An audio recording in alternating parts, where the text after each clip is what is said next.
This exclusive interview is brought to you by RAIRfoundation.com.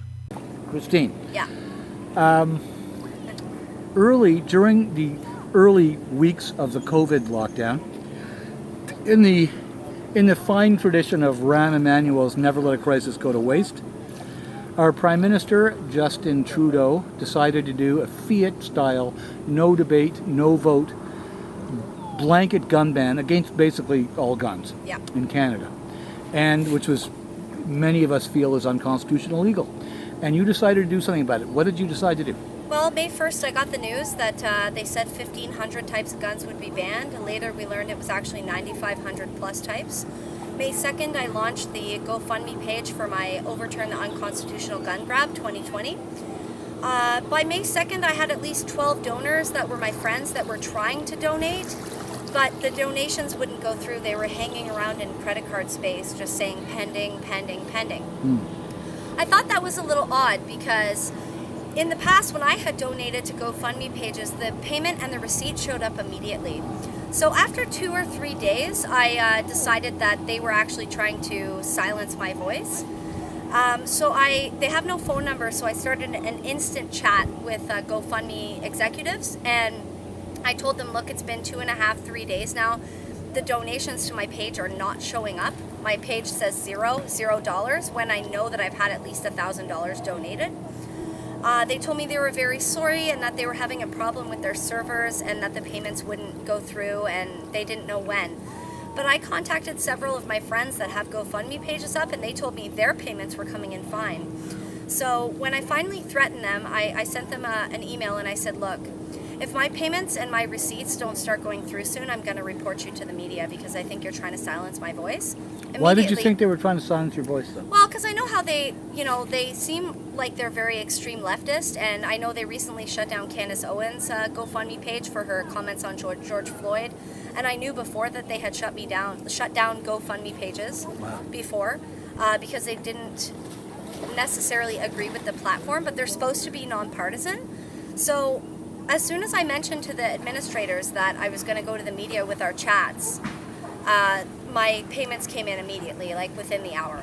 So it took 3 or 4 days. And they told me that, it normally takes 3 or 4 days for payments to come through, but I'm not sure that that's the truth.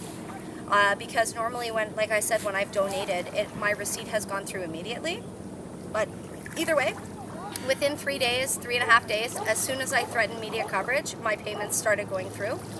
So where's it at now? Well, I worked 17 hours a day for 6 weeks because I thought I had a 30-day limitation on launching my lawsuit, and it turns out they have extended it due to the COVID-19 crisis.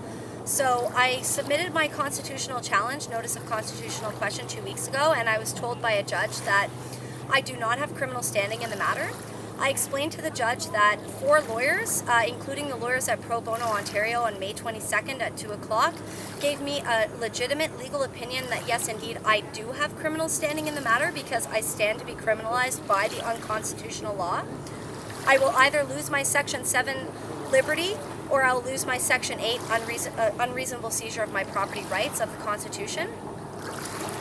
And so they refused to take my notice of constitutional question, so I have no choice but to either sue for intervener status or to launch my own lawsuit, which I can't afford, but I'm launching it anyway.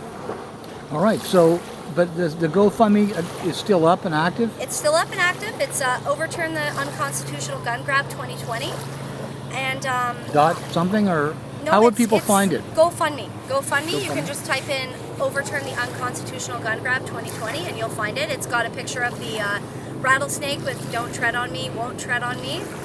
And we know that the Trudeau government has erred in law and has made an erroneous finding of fact that they made in a perverse and capricious manner by changing the definition of a crime gun in Canada to include administrative nonviolent offenses. To say that we are a problem, but what we know by Professor Gary Mauser's Senate testimony, he's an expert witness in Canada. He testified in 2012 that Canadian firearm owners are 33% less likely to commit a homicide than the average Canadian. So we are not the threat. And we will be pursuing this to the end. There's 5 lawsuits that I know about, including myself, and we are not going to give up. We are going to fight this to the bitter end. Thanks very much, Christine. You're welcome.